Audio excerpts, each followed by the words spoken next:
Chapter 1, The Unemployment Blues and the Itch. The Grinch sat in his cramped apartment in Woodlawn, staring at a "payment denied" screen on the Maryland Department of Labor website. He reached deep into his oversized sweatpants, gave his left butt cheek a vigorous, aggressive scratch, and then, without a hint of shame, brought his fingers up to his nose for a long, investigative sniff. "Damn," he wheezed, his voice sounding like a garbage disposal full of gravel. "That's pungent. That's the smell of a man with $0 and zero options." He stood up, his knees popping like firecrackers. For 6 months, he'd been waiting on that back pay. For 6 months, he'd watched the gentrifiers over in Canton and Federal Hill post pictures of their $15 avocado toast while he was eating cold O's cereal with water. "The rich is eating off the poor," he muttered, pacing the stained carpet. "They out here living large while I'm out here smelling like a fermented locker room. It ain't right. It's a systemic hit job, and I'm the target." He walked over to a dusty kitchen table and pulled out a crinkled piece of loose-leaf paper. This was his bitch list. It contained the names of every local bully who had ever crossed him at Woodlawn High 7 years ago. "Let's see," he growled, clicking a stolen pen. "Darnell Big Meat Jenkins. Used to trip me in the cafeteria. Now he's a regional manager in Catonsville. Got himself a nice little split level and a big screen TV, I bet.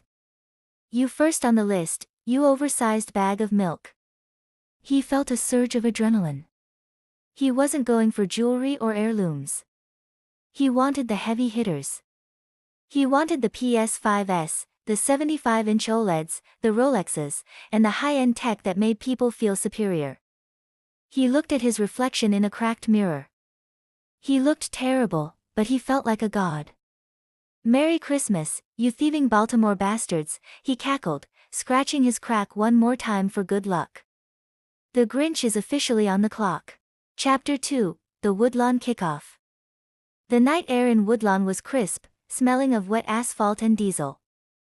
The Grinch pulled his beat-up, rusted-out Dodge Caravan onto Gwynn Oak Avenue.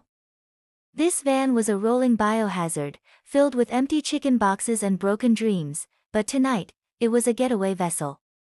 He parked 3 houses down from Darnell's place. He didn't just walk to the door, he felt the rhythm of the streets. He did a sudden, unnecessary somersault across the neighbor's lawn, landing in a tactical crouch behind a rose bush. "Parkour, bitch," he whispered to himself, though he definitely pulled a muscle in his lower back. He approached the side window. With the grace of a greasy acrobat, he performed a backflip, completely forgetting there was an awning above him. Thwack! His head hit the metal, and he tumbled into the dirt. "Fuck," he hissed, rubbing his skull. "Physical comedy aside, we got work to do."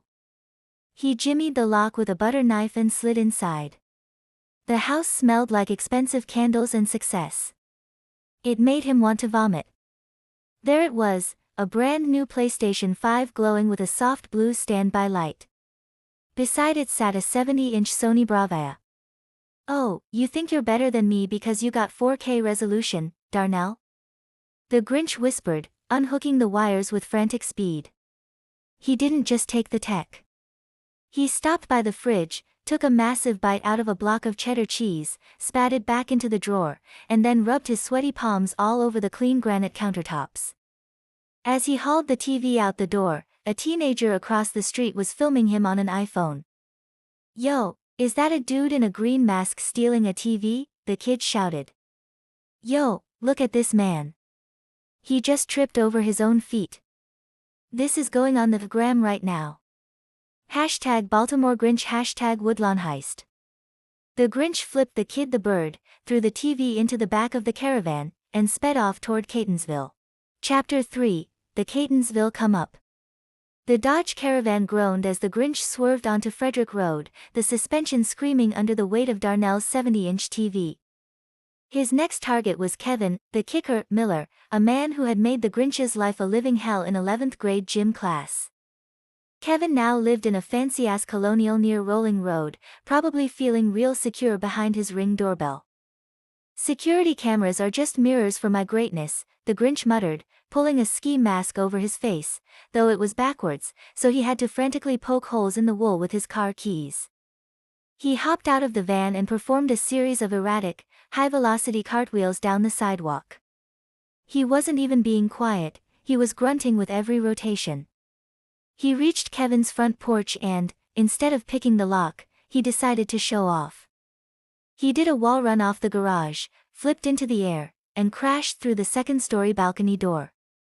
"I'm in, motherfucker," he yelled to the empty hallway. Inside, the house was a goldmine of consumerism. He found a Rolex Submariner sitting on a dresser and a pair of limited edition Jordans. He stuffed the watch into his sock, right against his crusty ankle, and grabbed a gaming laptop from the desk. As he headed for the stairs, his stomach gave a violent, wet growl. The 3-day-old Royal Farms chicken he'd eaten for breakfast was fighting back. He paused, reached into his waistband, gave himself a deep, soul-searching scratch, and sniffed his fingers. Phew. That's straight bio-warfare, he gagged, his eyes watering. "Kevin, you lucky I don't have time to use your guest towels." He heard a shout from outside. "Yo! He's in there. Look at the green dude." A group of college kids stood on the sidewalk, phones held high. One was live streaming to Facebook. "Yo, the Baltimore Grinch is buggin'. He just did a front flip off the balcony with a MacBook." The Grinch didn't disappoint. He launched himself off the railing, tucked into a ball, and landed, mostly, on his feet, though he tumbled into a recycling bin.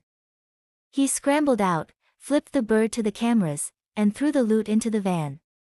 "Check the gram, Kevin. You just got taxed," he screamed, peeling rubber toward the city line.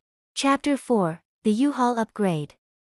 By the time the Grinch hit Wilkes Avenue, the Dodge Caravan was dragging its muffler on the pavement. The back was crammed with high-end tech, and the smell of his own unwashed ambition was becoming unbearable even to him.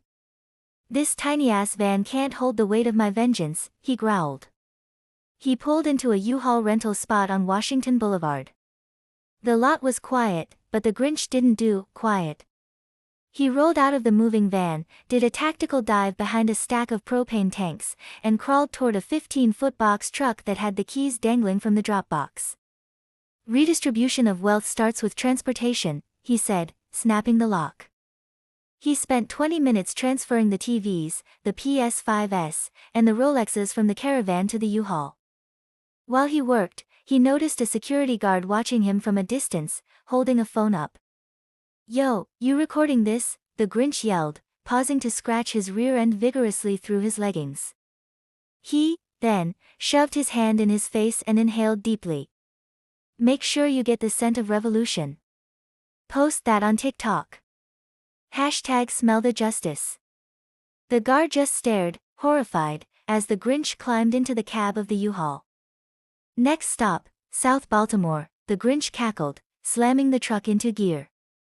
"Federal Hill, put your Porsches away, 'cause I'm coming for the screens." He pulled out onto the road, the heavy truck fishtailing as he headed toward the land of overpriced condos and tiny dogs. The bitch list was sitting on the dashboard, and the next name was highlighted in red, Chad from the lacrosse team. Chapter 5, The Federal Hill Flip Fest. The U-Haul roared down Light Street, looking like a giant, metal predator stalking the land of salmon-colored shorts and craft beer. The Grinch's eyes were bloodshot, and his bitch list was vibrating on the dashboard. Next up, Chad, the Chin, Montgomery, a dude who used to dump protein shakes on the Grinch's head back in Woodlawn. Chad lived in a narrow, 3-story row home on Warren Avenue with a rooftop deck and a clear view of the inner harbor. The Grinch parked the U-Haul across 2 driveways, jumped out of the cab, and immediately went into a series of frantic, uncoordinated backflips down the sidewalk. "Look at me now, Chad," he shrieked, his voice cracking. "I'm the CEO of your nightmares." He didn't bother with the front door. He spotted a second-story window left cracked for ventilation. The Grinch leaped onto a neighbor's wrought iron fence, vaulted onto a trash can, and performed a shaky wall run up the brickwork. He tumbled through the window, landing directly on a $4,000 Italian leather sofa. "Nice place," he wheezed, pausing to reach deep into his pants for a celebratory scratch. He dragged his nails across his skin with the intensity of a man possessed, then brought his hand up for a deep, lingering sniff. "Smells like expensive cologne and fear. Mostly fear." He moved like a blur. He snatched a 75-inch Samsung frame TV off the wall, unhooked a Sonos sound system, and grabbed a box of Rolexes Chad probably bought with his daddy's hedge fund money. Instead of walking out, the Grinch decided to exit the flashy way. He tucked the TV under one arm, grabbed the soundbar with the other, and did a front flip out the second-story window. He landed on the roof of a parked Tesla with a metallic crunch. "World star," a voice yelled. A group of girls outside a bar were filming, their phones glowing in the dark. "Oh my God, the Baltimore Grinch just totaled a Model 3. Get it on the live." Chapter 6, The Blue Lights and the Big Chase. Just as the Grinch was tossing the Sonos into the back of the U-Haul, a sharp whoop-whoop echoed down Key Highway. Blue and red lights reflected off the brick walls. "Oh, you want to play tag?" the Grinch yelled, jumping into the driver's seat. "I got a warrant, but I ain't got a court date." He slammed the U-Haul into gear and floored it. A Baltimore City police cruiser swung around the corner, sirens wailing. The Grinch reached into the back of the truck through the cab's sliding door and grabbed a stolen PlayStation 5. "Eat a frame rate, pig," he screamed, chucking the console out the window. The PS5 bounced off the police car's windshield, sparking as it shattered into a million high-tech pieces. He turned onto Covington Street, the heavy truck tilting precariously on two wheels. He grabbed a box of stolen smartwatches and started hurling them like ninja stars at the pursuing officers. "Check your heart rate now," he cackled, swerving through a narrow alley. People were lining the sidewalks of Cross Street, their phones held high. The Baltimore Grinch was trending #1 on Twitter. Clips of him throwing electronics out of a moving U-Haul while scratching his ass at 40 miles per hour were going viral across the globe. "He's headed for the West Side," someone shouted in a YouTube live stream. "The Grinch is on the move." The Grinch looked at the bitch list. He had a few more stops in North Baltimore and East Baltimore before his heart brought him home. He slammed his hand on the steering wheel. "The rich is eating off the poor, but tonight, I'm the one doing the chewing." Chapter 7, The Guilford Gauntlet. The Grinch swung the U-Haul north, bypassing the traffic on I-83 by cutting through the backstreets. He was heading for Guilford, specifically Greenway, where the houses looked like castles and the grass was cut with scissors. This was the territory of Julian, the narc, Vanderbilt, the kid who got the Grinch suspended for smelling like a swamp in the 10th grade. "Oh, I'll show you a swamp, Julian," the Grinch barked, his eyes twitching. He pulled the massive truck onto the manicured curb. He didn't just exit the vehicle, he launched himself out of the driver's side window, performed a double-barrel roll across the sidewalk, and landed in a split on Julian's front lawn. "Arg! My groin," he screamed, but he didn't stop. He scrambled up, reached into the back of his sweatpants, and gave himself a scratch so hard it sounded like sandpaper on wood. He brought the fingers up, took a hit of that Baltimore musk, and felt his powers return. He scaled the porch columns like a deranged squirrel and kicked in the stained glass window. Inside, he found the motherlode, 3 85-inch TVs, a curved gaming monitor, and a safe that was luckily left open, filled with gold watches. He began tossing items out the window into the bushes below. "One for the poor, none for the snitch," he yelled, doing a backflip off the dining room table and accidentally shattering a $500 vase. Oops. Physical comedy, baby. Chapter 8, East Side Electronics and the Viral Storm. The Grinch sped toward East Baltimore, hitting Patterson Park Avenue and Fayette Street. He was targeting the high-end renovations, the houses with the "for sale" signs and the "new construction" stickers. He hit Wolf Street and Washington Street, moving like a green blur. By now, the internet was exploding. On Instagram, a reel titled "Grinch vs. BPD" had 3 million views. It showed the Grinch on the roof of the U-Haul, mid-chase, doing the helicopter dance move while flipping off a police helicopter overhead. "He's at Monument Street," a user commented on a Facebook Live. "Look at that man's form. That flip was 10/10", another replied. The Grinch saw a group of kids on the corner of North Broadway. He slowed down just enough to lean out the window. "Stay in school, don't be a narc, and watch out for the rich folks." He then let out a massive, wet burp, scratched his crack one more time, and inhaled the scent like it was fine wine. "Ugh, that's a spicy one," he muttered, coughing. He checked his rearview mirror. The police were gaining, but the U-Haul was almost full. He had the TVs, he had the Rolexes, he had the PS5s. His heart started to thump a different rhythm. He wasn't thinking about the bitch list anymore. He was thinking about home.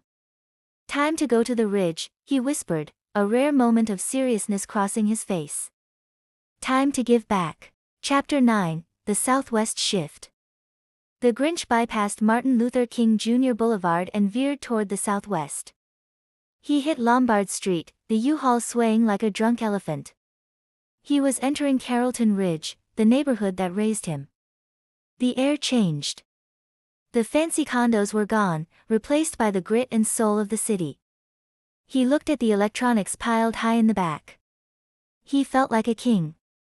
He wasn't just a thief, he was a neighborhood legend. "The rich is eating off the poor," he shouted, his voice echoing off the row homes.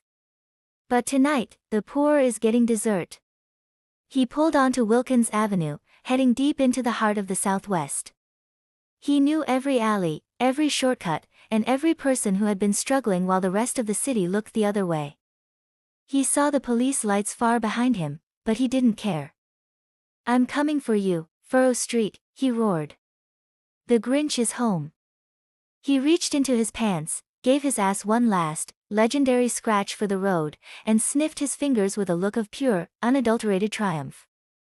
That's the smell of victory. Chapter 10, The Furrow Street Robin Hood. The U-Haul screeched onto Furrow Street, the tires smoking as the Grinch slammed it into park right in the middle of the block. This was the heart of Carrollton Ridge. The houses were weathered, the porches were crowded, and the people were tired of being forgotten. The Grinch hopped out of the cab, his green mask sweat-soaked and lopsided. He didn't just walk to the back of the truck, he did a series of frantic, celebratory handsprings that ended with him face-planting into a pile of discarded tires. "I meant to do that," he yelled, popping up like a jack-in-the-box. He reached back, gave his rear end a scratch so aggressive it sounded like a dog digging for a bone, and took a long, deep sniff of his fingers. Ah, the scent of the Southwest. "Let's get to work." He threw open the back door of the U-Haul. The glow of a dozen 85-inch TVs reflected in the eyes of the neighborhood kids gathering around. "Yo, is that the dude from the news?" a teenager yelled, holding up a phone. "Yo! It's the Grinch. He really out here." Step up," the Grinch hollered, grabbing a PS5 box. "You want a Sony? You get a Sony. You want a Rolex? Here, tell time like a boss, Grandma."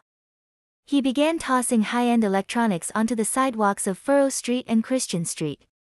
A 75-inch TV went to a mother of 4 who'd been living without a screen for a year.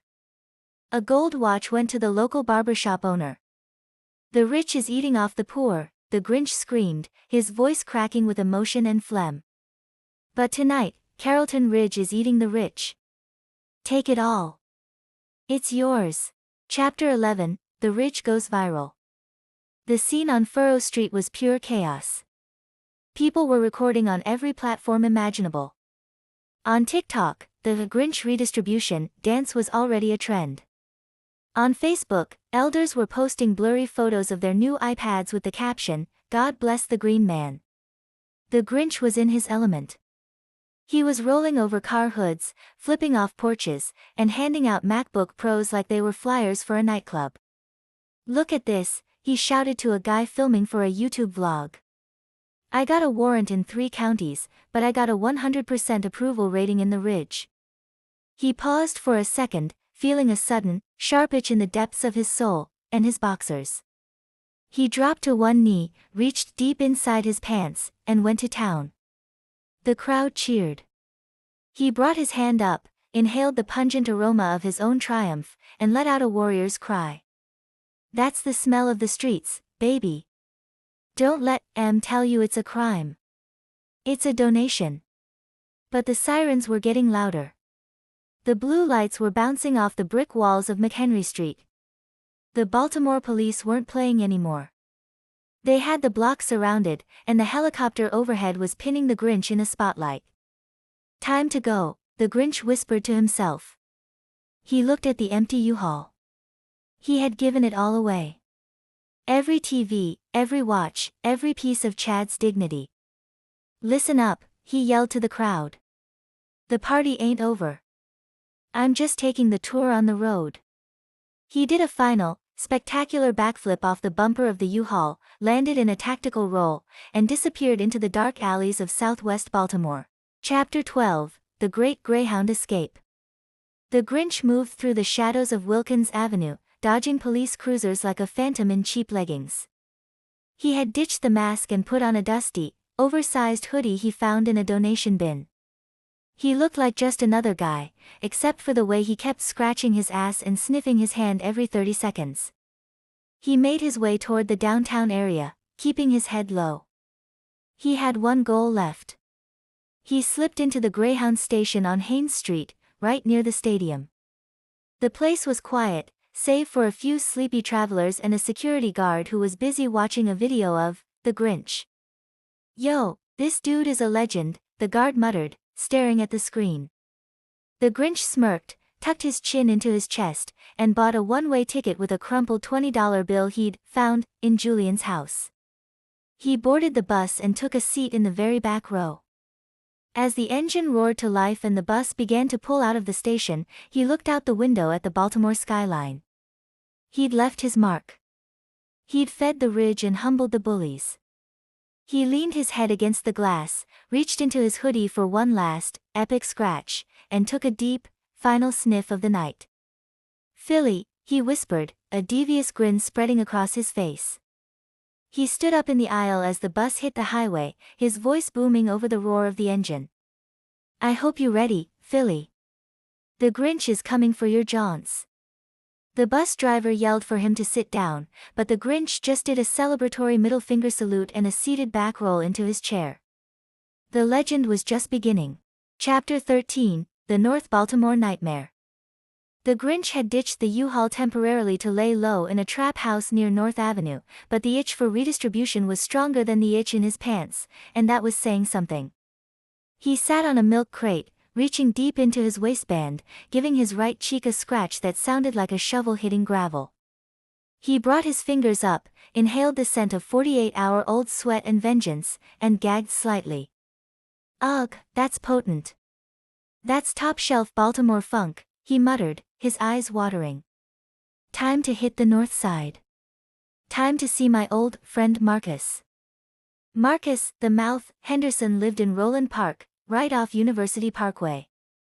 Marcus was the type of dude who used to remind the teacher to give out homework at Woodlawn High. Now, he was a high-paid consultant with a house that probably had heated floors and a fridge that made its own craft ice. The Grinch didn't drive this time. He moved through the shadows of Charles Street, leaping from shadows to shadows. He saw a group of Johns Hopkins students walking home from a library. The Grinch didn't just pass them, he did a series of erratic, high-speed cartwheels across the street, landed in a tactical crouch, and hissed at them like a feral cat. Yo! Is that the Grinch? One student yelled, fumbling for his iPhone. He's trending on X. He just did a backflip over a trash can. The Grinch ignored the fame. He reached Marcus's driveway. A brand new Tesla was parked there, but the real prize was inside, a set of limited edition Bang & Olufsen speakers and a safe full of designer watches. He didn't use the door. He climbed a nearby oak tree, swung from a branch like a moth-eaten gymnast, and crashed through the skylight. Crunch. Honey, what was that? Marcus's voice echoed from downstairs. It's the ghost of Christmas poverty, bitch, the Grinch screamed, grabbing a $3,000 speaker and tucking it under his arm. Chapter 14, The Rooftop Rampage. Marcus came running up the stairs, but the Grinch was ready. He grabbed a heavy marble bust of some old white dude off a pedestal and threw it at Marcus's feet. The rich is eating off the poor, Marcus. I'm just here for dessert. The Grinch didn't run for the stairs. He grabbed a second speaker, sprinted toward the master bedroom, and did a flying leap out the window onto the roof of the neighbor's garage. He landed with a thud, rolled twice, and popped up to give the middle finger to the security cameras. "Record this, you snitch," he yelled, pausing to give his rear end a frantic, celebratory scratch. He took a long, investigative sniff of his hand, nodded in approval, and began his retreat toward the west side. As he ran across the rooftops of Wyman Park, he could see the police helicopters circling the city. They were looking for the U-Haul, but the Grinch was on foot, moving like a parkour-crazed demon. He pulled out his phone, a stolen iPhone 15 Pro Max, and opened Instagram Live. "Yo, Baltimore," he shouted into the camera as he sprinted. "I'm in Roland Park. I'm taking the gold, I'm taking the tech, and I'm taking the dignity. Catch me if you can, BPD. I got a warrant for my arrest, but I got a heart for the Ridge." The viewer count exploded. 10K. 20K. 50K, the comments were scrolling so fast he couldn't read them. "Grinch for mayor. Get that man a shower. He just flipped over a police car." He reached Falls Road and saw a delivery truck idling at a light. Without missing a beat, he did a front flip onto the roof of the truck and disappeared into the night, heading back toward the southwest to reload. Chapter 15, The Fells Point Frenzy. The Grinch dropped from the roof of the delivery truck onto Alisana Street, landing in a tuck-and-roll that sent him headfirst into a pile of oyster shells outside a fancy seafood spot. F******.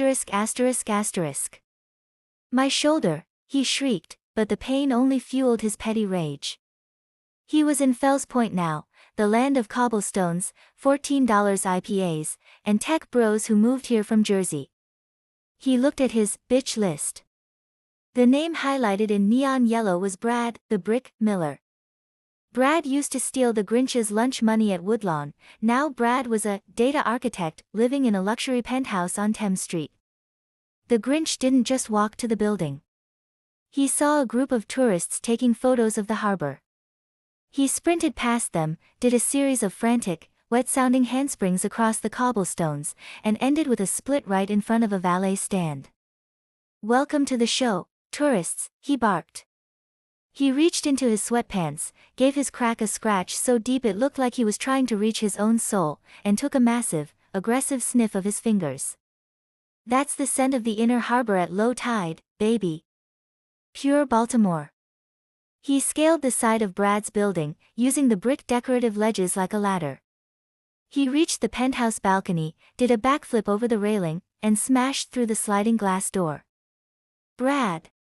I'm home," he yelled. Inside was a temple of greed. A curved 8K Samsung TV, 3 PlayStation 5s, why did he need 3, and a rack of designer watches. The Grinch grabbed a pillowcase and started stuffing it with everything that glowed. He saw a Rolex on the nightstand and popped it into his mouth for safekeeping, his eyes bulging as he swallowed a laugh. Chapter 16, The Great Cobblestone Chase. As the Grinch climbed back out the balcony, the blue lights were already reflecting off the water. The BPD had blocked off Broadway. "He's on the roof," a cop yelled, pointing a spotlight up. The Grinch didn't panic. He took the pillowcase full of tech, swung it over his shoulder like a green, stinking Santa, and began a high-stakes parkour run across the rooftops of Fells Point. He leaped from Fleet Street to Eastern Avenue, his silhouette jumping against the moon. "Yo, he's on the roof of the Sagamore," someone screamed on a Facebook live stream. "The Grinch is doing a TikTok dance on the chimney." The Grinch paused on the edge of a roof, looked down at the swarm of police cars, and decided to give the fans what they wanted. He did the gritty dance while holding a stolen MacBook, then reached down, gave his rear end a legendary scratch, and blew the scent toward the police helicopter hovering overhead. "You'll never catch the musk of justice," he roared.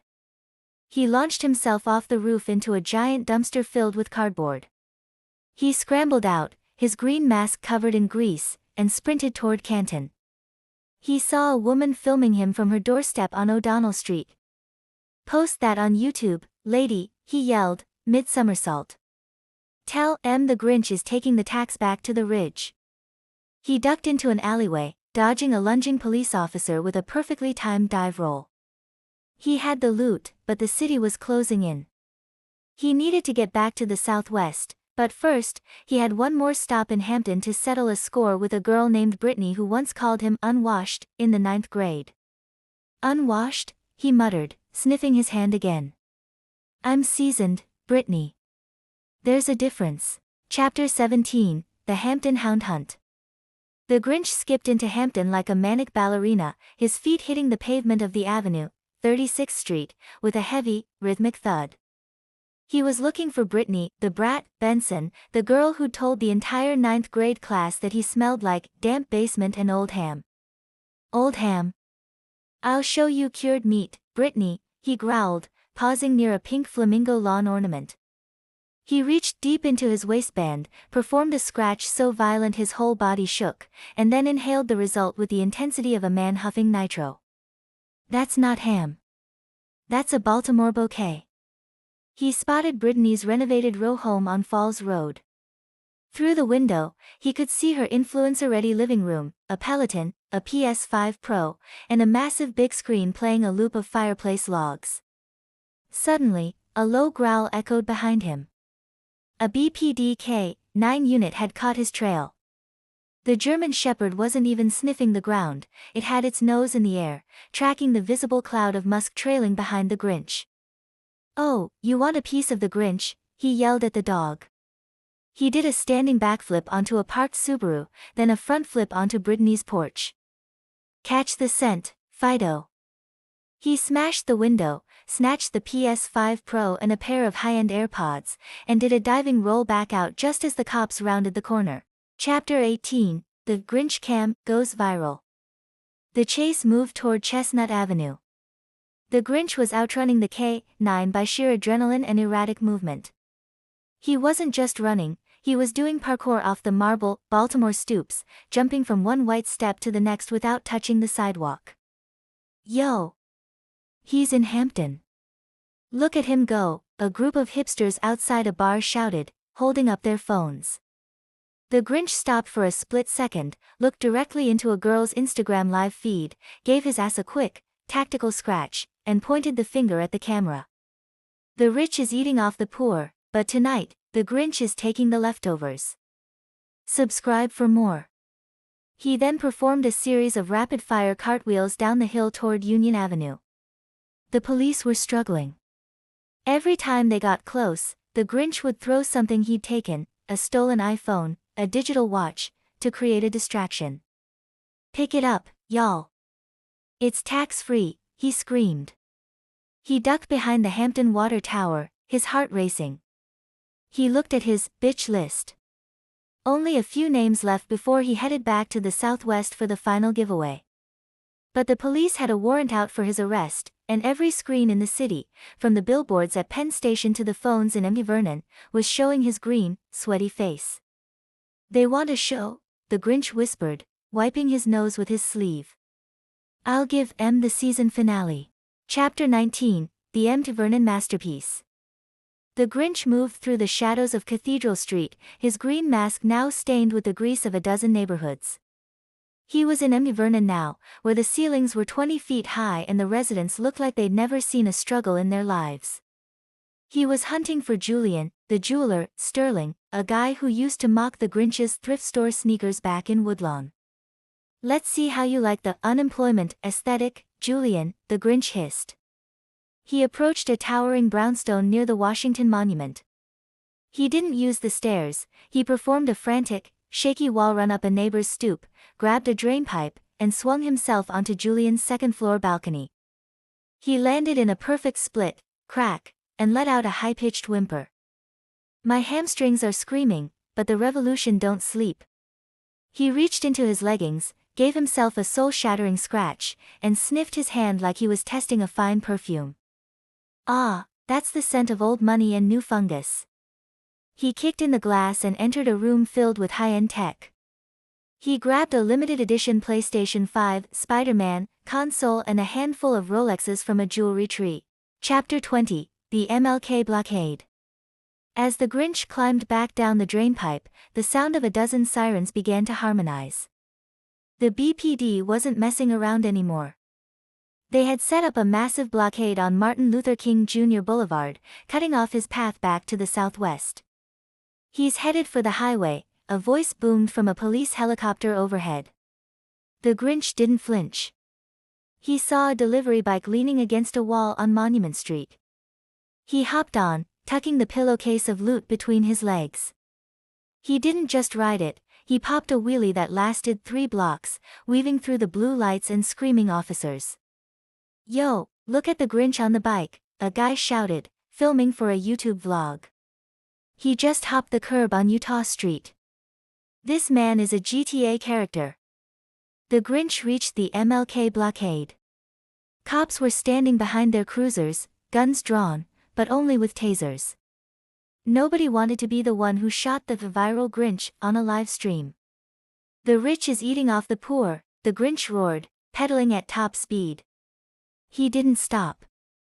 He hit a construction ramp at the intersection of Franklin Street, launched the bike into the air, and did a full 360-degree spin before crashing into a pile of sandbags on the other side of the line. He scrambled up, did a quick backflip for the cameras, and sprinted toward Poplaton.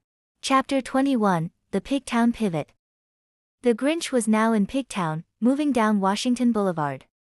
He was close to the ridge, but the cops were closing in from every side.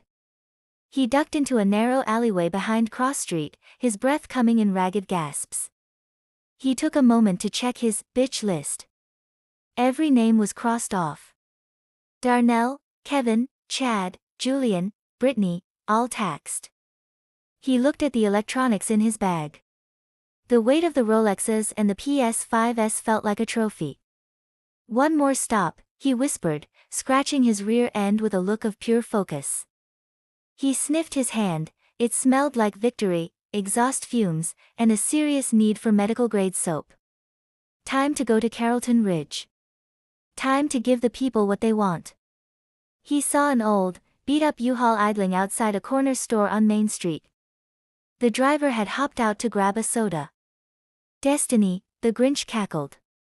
He leaped into the driver's seat, slammed the door, and floored it toward the southwest.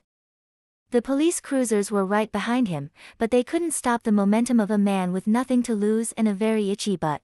Chapter 22, The Southwest Homecoming. The U-Haul's tires screamed as the Grinch pulled a hard left onto Wilkes Avenue. Behind him, a parade of blue and red lights stretched back for miles, but he didn't give a damn. He was back in the Southwest. He saw the familiar brick of Carrollton Ridge, and his heart, usually 3 sizes too small and clogged with grease, began to thump with pride. "I'm home, you thieving bastards," he roared, leaning out the window and slapping the side of the truck. He pulled onto McHenry Street, swerving around a pothole that could swallow a smart car. He saw the neighbors out on their porches, their faces lit by the glow of their phones. They'd been watching the chase on every platform. They knew the Baltimore Grinch wasn't just a thief, he was their thief. The Grinch slammed the truck into park near the corner of Eagle Street. He jumped out of the cab, performed a triple threat backflip off the hood, and landed in a heap. He didn't even check for broken bones. He reached into the back of his sweatpants, gave his crack a scratch that sounded like a saw hitting a log, and took a deep, spiritual sniff of his fingers. "That's the smell of the ridge," he yelled, his eyes watering. "That's the smell of a man who didn't let the rich eat his lunch." Chapter 23, The Furrow Street Giveaway. The police were forming a perimeter at Bentaloo Street, but the crowd was too thick for them to move in. Thousands of people had descended on Furrow Street. The Grinch climbed into the back of the U-Haul and threw open the rolling door like he was a game show host. Who wants to tell time? He shrieked, grabbing a handful of Rolexes. He started chucking them into the crowd like he was throwing beads at Mardi Gras. You get a watch. You get a watch. Chad from Federal Hill says, you're welcome. Next came the big stuff. He grabbed an 85-inch Sony TV and, with the strength of a man fueled by unemployment rage, shoved it toward a group of grandmothers on the sidewalk. Merry Christmas, ladies. Put the Ravens game on that. The scene was pure beautiful chaos. People were recording him on Instagram, Facebook, and YouTube. Yo, the Grinch is really out here giving out PS5s, a kid screamed into his camera. The Grinch heard him, grabbed a PlayStation 5 Pro, and did a diving front roll to deliver it directly into the kid's hands. The rich is eating off the poor, son, the Grinch whispered, pausing to scratch his ass one more time for the camera. But tonight, we're the ones with the high-speed internet. Chapter 24, The Great Escape to the Station. The BPD started moving in with shields, but the neighborhood wasn't having it. A Grinch chant started at Christian Street and echoed all the way to Pratt.